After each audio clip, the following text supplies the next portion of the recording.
Place à la lecture dans Il était une fois un livre. Voir la mer, donc il s'est fait nommer en Bretagne, il était l'instituteur de ça. Avec Nathalie Ramage sur Fréquence 8.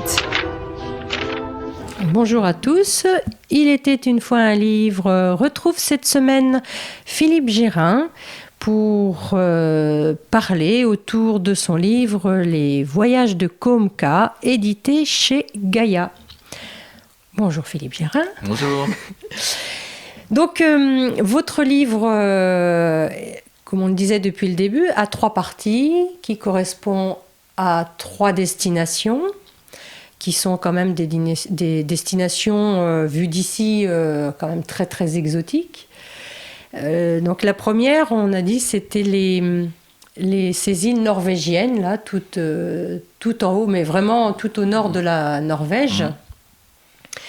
Et donc, ça nous permet, même si on est vraiment centré sur le personnage, sur sa recherche de lui-même, et vous nous quand même donnez l'occasion de découvrir des cultures.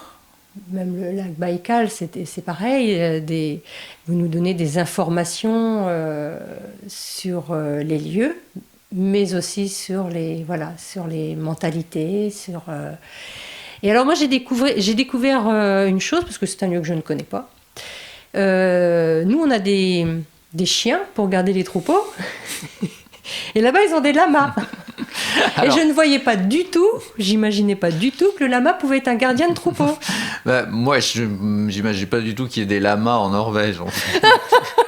Bon, c'est pas non plus quelque chose de généralisé, mais en tout cas ça existe. J'ai visité une ferme qui avait à la fois des moutons et des lamas en fait, et qui comment dire, qui faisait commerce de la laine à la fois des moutons et des lamas. Donc c'est pour ça qu'il y avait aussi des lamas dans cette ferme-là.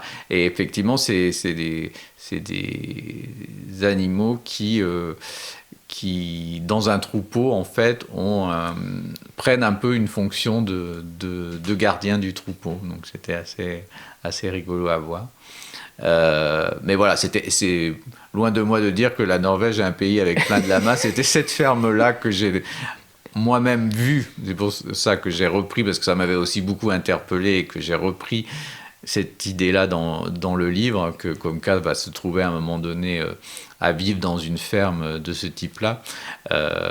Mais je pense que ça reste quand même exceptionnel, même en Norvège.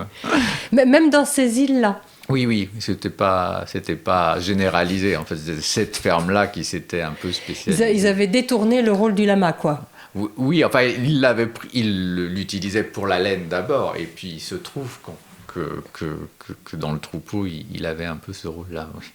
C'est vrai que physiquement, il domine. Oui, c'est ça. Donc peut-être que le mouton est un animal qui se laisse facilement impressionner. Oui, et puis, oui, le lama est quand même beaucoup plus corpulent aussi. Enfin, c'est une masse impressionnante, un lama mâle. Donc voilà, c'est une anecdote que j'ai ramenée lors d'un de mes voyages là-bas, effectivement. D'accord. Est-ce que vous avez fait, alors, à chaque fois... Parce que même si Com ne s'investit pas affectivement dans les contrées qu'il traverse, il participe quand même à la vie de la famille. Il ne vit pas au crochet des familles. C'est là toute la... on sent dans un personnage quand même très complexe. Et même s'il est toujours accueilli très spontanément et très naturellement par les gens du coin, à chaque fois, il n'est pas là pour profiter. Non, pas du tout, il participe à la vie économique de la famille et du pays. Et là, en l'occurrence, aux îles, il organise, enfin, où il anime... Il est employé d'un centre qui propose aux touristes des safaris baleines, en fait, qui partent en bateau. Depuis la pointe de cet archipel, donc des Vesteralen, il y a effectivement un bateau. Ça existe aussi, je l'ai fait moi-même, ce safari, donc, qui consiste à prendre un bateau et de faire 2 ou 3 heures de bateau pour aller au large et observer les baleines. Et ça, tous les touristes le font. Les touristes qui vont jusque là-haut, en fait, C'est pour ça. C'est notamment pour ça. Enfin, on traverse des endroits magnifiques, mais si vous faites l'effort, en tout cas, d'aller jusque là-bas, c'est dommage après de pas passer par le bateau, et même si c'est éprouvant, enfin pour les gens qui ont le mal de mer comme moi, parce que c'est effectivement vraiment 3 heures de bateau avant de voir les baleines, et sur un bateau, comment on appelle ça, un chalutier en fait, donc voilà, beaucoup de vagues. Et donc Côme, effectivement, pendant son séjour sur les îles Vestéralen, va être employé par ce centre parce qu'ils ont besoin de personnel pour donner les consignes, pour accompagner sur le bateau, et voilà. D'accord. Et alors, moi, le safari, pour moi, c'était qu'en Afrique. Je ne savais pas qu'on appelait ça aussi des safaris pour les baleines. Et ça se passe comment, alors ? En fait, ces safaris-là ? C'est simplement, en fait, on va voir les baleines, on ne les chasse pas. Non. En fait, voilà, vous arrivez, on vous explique, vous donne un petit cours sur ce qu'on va voir, et ensuite on monte, c'est très tôt le matin. Enfin, il y a deux départs, un le matin, un l'après-midi en général. Et nous, on avait fait celui très tôt le matin, donc vous partez, il fait froid, vous avez vos couvertures, parce qu'on est quand même au-dessus du cercle polaire, donc il ne fait pas très chaud, même en été. Et donc après, vous passez, donc moi, malade, tout le trajet en bateau, en se disant, mais pourquoi je suis venu ? Alors, on vous donne quand même au départ des médicaments pour que vous n'ayez pas le mal de mer. Moi, ça n'avait pas du tout fait effet. Vous avez froid, on vous donne des couvertures, etc. Et puis à un moment donné, vous arrivez. C'est un bateau qui dispose d'un radar, en fait, donc qui arrive à identifier où sont les cétacés. Et donc à un moment donné, on arrive au milieu de l'eau, puisqu'on a quitté les côtes, on ne voit plus les côtes, donc on est vraiment immergé dans l'océan, enfin dans la mer. Et puis là, tout d'un coup, le spectacle commence. C'est vrai que c'est tellement fabuleux, vous en oubliez votre mal de mer. Et d'ailleurs, le personnel du bateau m'avait dit, vous verrez, quand les baleines arriveront, vous ne serez plus malade. Et c'est vrai. Tout d'un coup, vous voyez les baleines, et du coup, vous pensez à autre chose, certainement, je ne sais pas. Oui, il s'agit juste de distraire l'esprit. Et voilà. Et c'est effectivement un spectacle, moi, je décris que Comca est subjugué par ce spectacle-là, et c'est vrai que beaucoup le sont. Moi-même, c'est vraiment une chance de voir ça. Et voilà. Ça dure combien de temps ? Donc c'est surtout le trajet qui dure longtemps, 3 heures à l'aller, 3 heures au retour, et sur place vous restez, je sais pas en combien, 30 minutes, 1 heure sur place, à regarder ça, et puis voilà, on vous sert après une soupe chaude pour vous réchauffer, donc tout devient très agréable après le moment où vous avez vu les baleines, et puis au retour vous n'êtes même pas malade.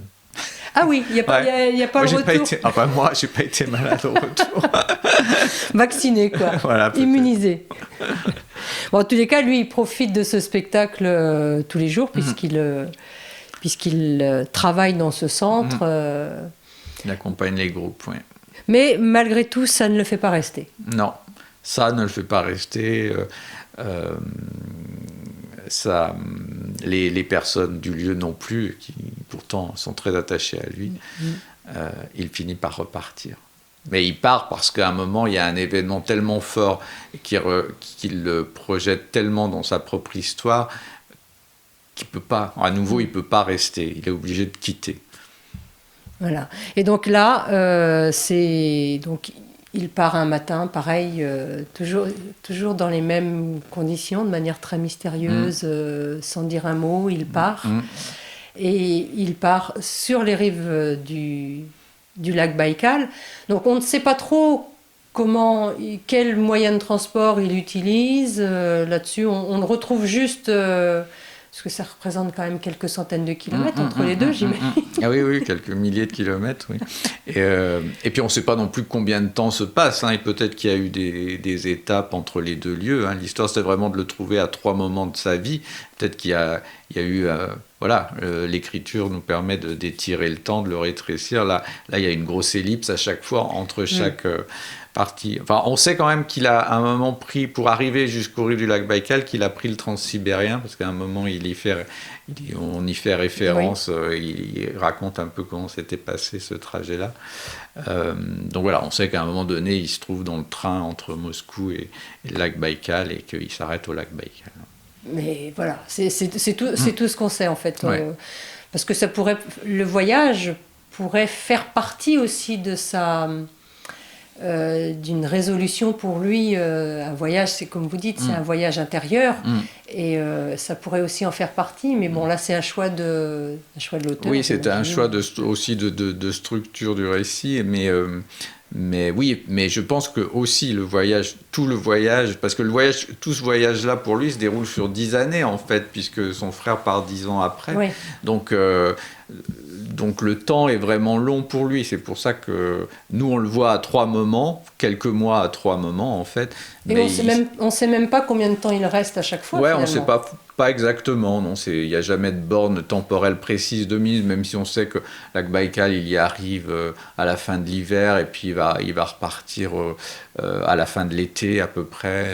Voilà, mais voilà, c'est jamais très précis effectivement dans la temporalité, parce que lui, il est dans un espèce aussi d'espace-temps un peu différent. Il est dans son voyage à la fois dans le monde et à l'intérieur de lui-même, et on sent qu'il n'est pas complètement aligné avec les autres en fait, et il est dans une espèce de monde un peu parallèle aux autres, et c'est pour ça qu'il a aussi, les autres n'arrivent pas à accrocher complètement. Il est dans son monde à lui en fait, quoi. Ouais, il est dans un entre-deux, une espèce d'entre-deux dont il veut se sortir, il veut rejoindre les autres, mais il ne sait pas comment. Et pour l'instant, la seule chose qu'il trouve, c'est de fuir un peu, puis d'espérer trouver ailleurs ce qu'il n'a pas trouvé à l'endroit précédent. Donc dans la deuxième partie, donc, il se retrouve en Sibérie. En Sibérie, sur les bords du lac Baïkal. Le bord du lac Baïkal. Et à la lecture de votre livre, on voit bien que au niveau de la nature, enfin, c'est un site qui va peut-être lui permettre de commencer à se transformer. D'ailleurs, à la lecture du livre, on sent bien que c'est comme si... Alors, c'est la deuxième partie de votre livre, c'est la partie centrale. Il y a un avant et un après le lac Baïkal, peut-être. Oui, il y a quelque chose qui commence à pivoter à ce moment-là. Ouais. À ce moment-là. Ouais. Donc on en saura plus demain, quand on va se retrouver demain. D'accord. En attendant, un petit peu de lecture en musique, et je vous dis à demain. Philippe Gerin, Les voyages de Comca. Lorsque Comca se présenta, sac à l'épaule, au portillon de la datcha du ministre, des éclats de voix grisés remontaient le long des murs défraîchis depuis l'arrière d'un jardin livré à lui-même. Sa rencontre avec Olga, sous le patronage austère du buste en bronze géant de Lénine, remontait déjà à plusieurs jours. Se souvenait-elle encore de l'invitation qu'elle lui avait lancée au moment de se séparer, après avoir bavardé en français de longues minutes, assis côte à côte sur l'un des bancs de la place ? « Venez me rendre visite à la datcha, s'il vous plaît. Vous demandez la datcha du ministre. Tout le monde connaît. Ça me ferait très plaisir. » Comca avait promis, mais il avait observé la vieille femme s'éloigner, traînant ses pantoufles bleues, son grille-pain serré sur sa poitrine. Très tôt, le matin même, Comca avait pris un bus aux 3/4 vide à la gare routière d'Ulan-Ude. Les banquettes s'étaient remplies au fur et à mesure des arrêts répétés dans le centre et les faubourgs de la ville. Les cabas, les paniers et les sacs s'étaient amoncelés dans l'allée centrale. Puis le bus avait abandonné les routes urbaines goudronnées pour s'engager sur une piste de terre informe qui longeait l'est du lac, traversant les villages fantômes et des forêts sombres. Parfois, au détour d'un virage, à la lumière naissante du jour, le Baïkal se laissait entrevoir, distant et taiseux, attirant tous les regards derrière les vitres sales du bus. Il attisait le désir de ceux qui l'avaient quitté depuis trop longtemps. Sur le trajet du transsibérien, qui l'avait emmené jusqu'à Irkoutsk, depuis Moscou, Komka avait observé les mêmes villages à l'agonie, les mêmes vieilles personnes grattant le sol d'un territoire désolé, abandonné en moins de 20 ans, comme rayé de la nouvelle carte d'un empire réduit en miettes. Et ces vieilles personnes qui grattaient la terre le long des rails du Transsibérien, courbées sur un mode de vie en extinction, Komka les avait retrouvées sur les quais de chacune des gares minuscules dans lesquelles le train avait marqué un bref arrêt. Elles tendaient, au bout de leurs mains épaisses de paysannes, des sachets plastiques remplis de pommes de terre encore chaudes, des gobelets débordant de groseilles ou de framboises, des pirochki farcis au chou ou à la viande. C'était la même tristesse indéfinissable qui émanait de ces lieux, la même qui imprégnait les rues des villes et la solitude des campagnes de Sibérie. Komka hésitait à présent à pousser le portillon. Les voix montaient haut et les rires se répondaient derrière la datcha. Il craignait la liesse et les connivences. Mais la route avait été longue. Les 6 heures de bus sur la piste pesaient sur son corps et il n'avait nulle part où aller. Dans sa poche, les lettres posées sur le carnet de Bestefar semblaient brûler sur le papier. Krestovaya. Il agita la petite cloche qui était suspendue à côté du portillon, mais son tintement était si faible qu'il était impossible qu'Olga pût l'entendre dans le tumulte ambiant. Il se résolut à pénétrer dans la propriété, comme un voleur. La petite allée qui serpentait entre d'inutiles carrés de potager, aujourd'hui en friche, conduisait jusqu'à l'arrière de la datcha. Avant de s'y engager, Komka s'autorisa une pause. Adossé à la façade, en bois, il s'offrit une cigarette. Dans le compartiment de 3e classe du Transsibérien, les corps s'étaient dénudés pour supporter la chaleur suffocante qui, depuis Moscou, restait prisonnière des wagons rouges et gris, malgré l'ouverture permanente des battants supérieurs des fenêtres. Sur les étroits matelas de la 50aine de lits superposés, les peaux nues et suantes n'étaient plus que des masses protéiformes qui n'avaient de cesse de se retourner sur elles-mêmes à la recherche de l'inatteignable sensation de fraîcheur. Les odeurs de nouilles déshydratées, gonflées à l'eau chaude du samovar, de choux dans les pirochki et de thé blanc dans les tasses en verre, se mélangeaient et alourdissaient encore la moiteur de l'atmosphère confinée. La première nuit, Komka avait été réveillé par plusieurs mains posées sur lui. Il avait sursauté, mais les visages au-dessus de lui se voulaient apaisants. Ses cris nocturnes avaient alerté tout le wagon, et les corps s'étaient redressés sur les matelas. Même la provodnik, les bras croisés sur son uniforme, l'observait au ciel de son lit, circonspecte. Des mots russes furent échangés autour de Komka. On l'interrogea sans doute, mais il ne put rien répondre. Au bout de quelques minutes de dialogue incompréhensible, la provodnik, constatant qu'aucun danger imminent ne menaçait ses passagers, avait renvoyé avec autorité chacun des colocataires du wagon 18 à leur place. Rapidement, le calme était revenu et la respiration régulière des corps avait de nouveau bercé l'avancée du train, à l'unisson des frottements des roues sur les rails et des sifflements de l'air contre les parois d'acier. Dans son rêve, Komka avait aperçu Maiken. Elle souriait et serrait contre elle un enfant. Il pensait qu'il s'agissait d'un enfant, mais il ne pouvait en être sûr à la distance où il se trouvait. Il faisait de grands signes dans la direction de Maiken, mais elle ne semblait pas le voir. Alors il s'était avancé à sa rencontre, sur le sentier côtier, tout au bout de la falaise.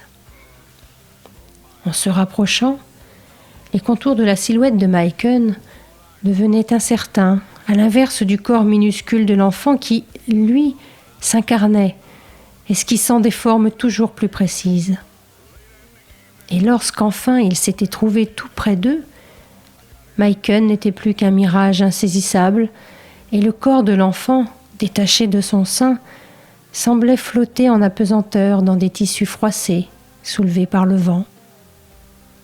Komka voulut alors tendre les bras pour retenir l'enfant, avant que le vide ne l'attire au pied de la falaise déchiquetée. mais ses doigts ne rencontrèrent que l'étoffe légère. Et derrière les fils tissés qui, un à un, se dénouaient, il découvrit le visage familier de Cain, qui, jusqu'au bout du monde, encore et encore, revenait le hanter pour le précipiter dans les affres de ses remords inconsolables. Interview, lecture, il était une fois un Il voulait livre. voir la mer, donc il s'est fait nommer en Bretagne, il était l'instituteur de Sarzeau. La rubrique Il était une fois un livre, 17h15. C'est sur Fréquence 8.